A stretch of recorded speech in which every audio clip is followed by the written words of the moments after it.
James runs a successful software development shop with a handful of employees. Smart guy, built his business from nothing, knows his industry inside and out.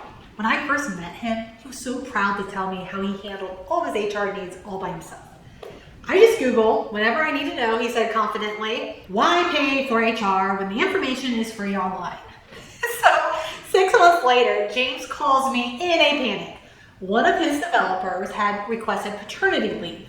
James, wanting to do the right thing, Googled paternity leave requirements and found that his company wasn't required to provide paid leave under FMLA, so he denied the request. What Google didn't tell him was that his state had recently passed a law requiring smaller companies to provide paid family leave, and his company was just over the threshold. But that wasn't the real crisis. The crisis came when the employee raised this fact to James, and James, thinking the employee was wrong, he doubled down on his denial rather forcefully.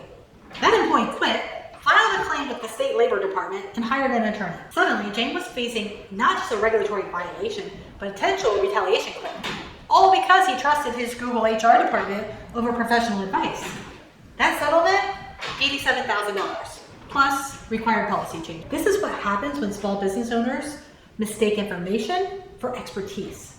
Google can tell you what questions to ask, but it cannot answer how different laws interact with each other, keep you updated on state and local regulations that may not be reflected in your search results, help you apply the law to your specific situation, guide you through the gray areas, tell you what you're not asking. I've seen business owners make catastrophic decisions because they Googled the wrong term, read outdated information, or misapplied general guidance to their specific situation.